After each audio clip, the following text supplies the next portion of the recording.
Welcome back guys to my channel Computer Tricks and Tips. In this video tutorial I'm going to show you how you can convert your docs file without having internet access. You can do it offline.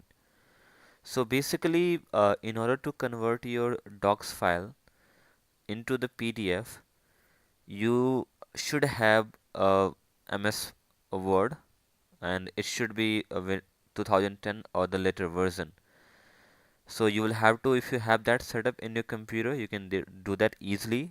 If you don't have, you can install it. So suppose I'm opening any of docs file. This is, you can see, it's a Word file I'm opening up with the name of Computer Tricks and Tips. So once you will open this docs file, at the right top side you can see the file option. Go to the file option, and you can see there's a several options coming up, like info, new, open, save as, print.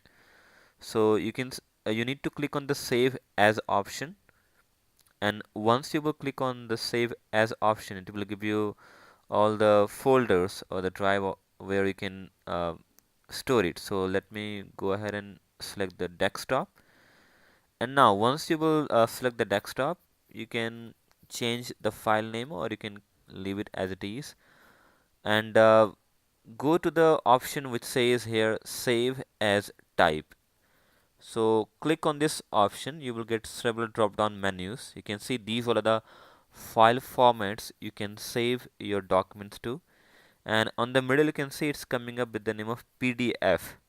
So once you click on this PDF option, what it will do, it will convert this docs file to the PDF format, and just click on this save one, and it's saving, it's processing.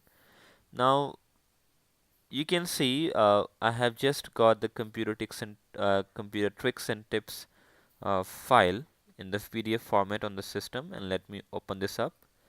You will see the same content you can see here now, right? So make sure guys, you should have the MS Word or the Excel, the setup installed in your computer, which is version should be 2010 or the later on. And you do not need any internet connection after that, or you do not need any extra software. You can just simply open the same file in the Word format, and you can just again go to the save as option and save it as a PDF format. So that's all guys. If you like the video, please subscribe the channel and press the bell icon to thumbs up to the video. Thank you so much. Bye-bye.